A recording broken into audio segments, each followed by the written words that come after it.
2 दिन पहले all party meeting कल हुई थी। ऑल पार्टी मीटिंग के अंदर हमने मांग की थी कि अडानी समूह के द्वारा जो इतना बड़ा फ्रॉड किया गया है, एलआईसी के ऊपर अनिश्चितता के बादल छा गए हैं, एसबीआई के ऊपर बादल छा गए हैं। लोगों ने जो इन्वेस्टमेंट की थी, गरीबों ने, आदिवासी ने, महिलाओं ने, गांव के लोगों ने, आज उनके घर में चूल्हा जलाने में डर लगने लगा है। इस पे सरकार जांच करे, इस पे कोई आयोग बैठाए, ज्वाइंट पार्लियामेंट्री कमेटी बने। परंतु सरकार ने उसका कोई जवाब नहीं दिया, तो उसका विरोध प्रकट करने के लिए आज हमने राष्ट्रपति जी के अभिभाषण जो सरकार के द्वारा लिख के दिया जाता है उसका बाइकआउट किया है। राष्ट्रपति जी का पूरा सम्मान है। लेकिन सर लगता नहीं कि जिस तरीके से विरोध किया है, सारे जो विपक्षी पार्टियां थी पहले एकजुट थी लेकिन अब अलग अलग दिखाई दे रही हैं। नहीं, ऐसा नहीं है। जब देश के करोड़ों लोगों के पैसे की बात आती है तो उनकी आवाज उठानी चाहिए, कोई तो आवाज उठाए।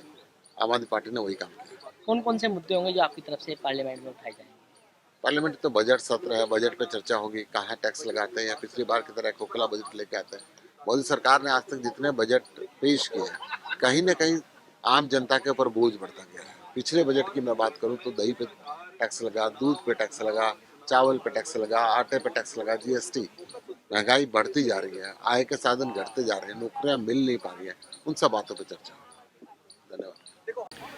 देखो, पंजाब की तरफ से और पूरे देश से मेन मुद्दे बजट सेशन में वही हैं कि रोज़गार एक बहुत बड़ा मुद्दा है। रोज़गार मुद्दा है, महंगाई एक बहुत बड़ी मुद्दा है। इसके अलावा अगर आप देखेंगे कि अभी एक नया मुद्दा आपने सुना होगा कि एलआईसी और एसबीआई जो इस देश के आधार है, जिसमें लाखों करोड़ों देश के साधारण आम इंसान ने अपने पैसे लगाए थे, वो अडानी के इस जो एम्पायर है उसमें फंस गए। ये बहुत बड़ी बात है। इसमें आप देखेंगे कि किसी बड़े व्यक्ति का पैसे का नुकसान नहीं हो रहा है, आम इंसान का पैसा जो इस पे लगा हुआ है वो नुकसान हो रहा है। तो एक तो ये मुद्दा है। इसके अलावा हम चाहते हैं कि सरकार रोज़गार की योजनाएं लेकर आए, सबको रोज़गार मिले, महंगाई कम हो। और उसके अलावा सारे पंजाब से, जैसे बॉर्डर बेल्ट है, मैं बार बार इसको रेज़ करता हूँ, बॉर्डर बेल्ट उसमें सेंट्रल गवर्नमेंट की स्टेक्स रहते हैं, इस पे स्पेशल ध्यान देना पड़ेगा। बॉर्डर बेल्ट पे वाटर इश्यूज़ हैं, कई सारे कॉम्प्लिकेटेड इश्यूज़ हैं जो स्टेट गवर्नमेंट अलोन नहीं कर सकती है, वो इनके ज्यूरिडिक्शंस पे आती है, वहाँ पे इनको फोकस करना पड़ेगा।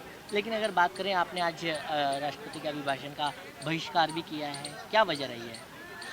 वजह जैसे मैंने अभी कहा कि राष्ट्रपति के अभिभाषण का बहिष्कार करने का मतलब सरकार, राष्ट्रपति जी जो पढ़ती है वो सरकार के द्वारा ही लिखा जाता है। उसमें आज का जो मुद्दा है, हमने मांग की थी बात करने के लिए, डिबेट करने, डिस्कशन करने के लिए, वो नकार दिया गया और पहले भी नकार दिया गया था। मुद्दा यही है कि अदानी का जो एम्पायर खड़ा हुआ है वो पूरा फ्रॉड पे खड़ा हुआ है। और फ्रॉड किसके पैसे पे किया गया है?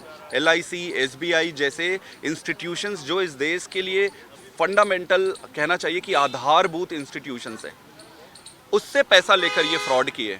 तो ये बहुत बड़ा मुद्दा है, लाखों करोड़ों लोगों के जीवन से जुड़ा हुआ मुद्दा है, एक आम गरीब इंसान से जुड़ा हुआ मुद्दा है। इसको उठाने के लिए हमने बहिष्कार किया था ताकि ये मुद्दा सबके सामने आ सके।